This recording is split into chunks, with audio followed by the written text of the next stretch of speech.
Salut tout le monde, j'espère que vous allez bien. Aujourd'hui dans cette nouvelle vidéo, je vous emmène avec moi. On remonte sur Paris pour aller à l'événement de Dagoma, les constructeurs d'imprimantes 3D. J'ai pu tester leur Discovery 200 et ils sont en train de sortir la nouvelle imprimante, l'Explorer 350 Beta, et on va la découvrir en avant-première ensemble. Allez, c'est parti.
Salut les amis, je suis bien rentré de l'événement de Dagoma qui s'est déroulé à Paris, je vous le répète. J'ai pu récupérer quelques petits dossiers de presse et quelques informations que j'ai notées par là sur l'imprimante en elle-même, sur l'Explorer 350, la nouvelle imprimante de Dagoma. Donc on est parti pour avoir quelques petits détails.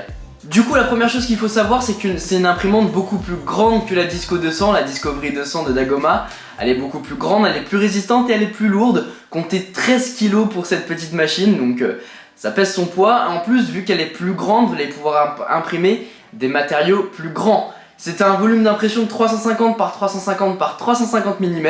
Donc en gros, vous allez pouvoir imprimer des objets de 35 cm de haut, ce qui est vraiment sympa. Et d'ailleurs, j'en ai quelques-uns ici. Mais je vous passerai de toute façon des photos de ce qu'ils ont pu créer dans leur studio. Et c'était plutôt sympa, hein. Du coup, cette machine, elle est à la fois plus grande, mais aussi elle accède deux buses. Elle a deux buses pour pouvoir imprimer en bicolore. Donc du coup, vous allez pouvoir mettre des filaments orange par exemple et des filaments blancs pour imprimer deux objets à la fois. Ou alors faire un objet avec différentes couleurs dedans. Ce qui est vraiment sympa et ça permet de gagner beaucoup de temps si par exemple on veut faire des matériaux. Et maintenant, Dagoma met un sérieux coup dur à cette concurrence.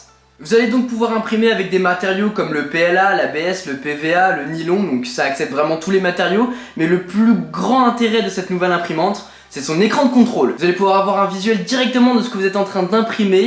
Et sur cet écran de contrôle, vous allez pouvoir régler différentes choses comme la température des bus que vous pouvez augmenter ou diminuer.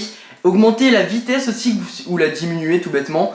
Mais faites attention parce qu'en augmentant la vitesse, vous diminuez la précision de votre impression. Donc il faut faire attention là-dessus. Et puis surtout, vous avez la durée dedans. Vous allez directement pouvoir mettre votre carte SD dans cet écran de contrôle pour avoir un aperçu de tout le contenu tout simplement, pour pouvoir visualiser les objets, ce qui était un petit peu chiant sur la Discovery parce que vous êtes obligé de passer par l'ordinateur tout le temps, regarder le fichier que vous voulez mettre, la remettre dans l'imprimante pour pouvoir faire votre impression.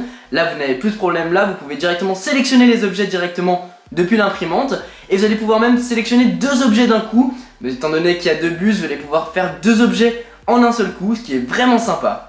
Petite chose que j'aurais aimé voir sur cette imprimante mais qui n'est pas encore disponible, et ça sera sans doute dans la prochaine, c'est le mode Wi-Fi. Donc c'est-à-dire que vous êtes sur votre smartphone par exemple avec une application, vous sélectionnez l'objet que vous voulez imprimer via le cloud par exemple, et vous lancez l'impression et directement votre imprimante qui est branchée sur le secteur va détecter que vous lui envoyez un fichier objet et là va commencer à travailler. Donc du coup, si vous êtes en vacances ou si vous êtes à votre bureau, vous pouvez lancer vos objets parce que l'impression est très longue. En plus 35 cm d'impression, et bah ça fait du boulot. Et donc du coup vous pouvez lancer ça directement par le Wi-Fi, ce qui peut être assez sympa. c'est pas encore mis en place, mais bon, ça se fera sans doute dans les prochaines années. Et je crois qu'on peut utiliser des petits boîtiers qui font ça. Mais bon, intégré, ça aurait été encore plus cool. Cette imprimante 3D, l'Explorer 350 de Dagoma, est livrée entièrement montée. Donc vous avez plus le choix, comme la Discovery 200, de l'avoir montée ou démontée. Et là vous passez un jour à triturer l'imprimante pour pouvoir la monter. Vous n'avez pas le choix, elle est directement livrée montée pour un prix de 2400 €. Donc oui, c'est beaucoup plus cher que la Discovery 200, mais c'est deux usages différents. La Discovery 200, c'est pour les personnes comme moi qui s'y connaissent pas du tout en impression 3D et qui veulent mettre un petit pas là-dedans pour pouvoir imprimer des petits objets. Et là, l'Explorer 350 est pour un usage professionnel, il faut mettre l'argent dedans pour pouvoir l'avoir. Et puis, faut en avoir l'usage tout simplement. Pour faire des objets de 35 cm, il faut avoir des choses à faire. Bon, on va pas s'amuser à faire des tours Eiffel toute la journée, hein, donc faut en avoir un usage.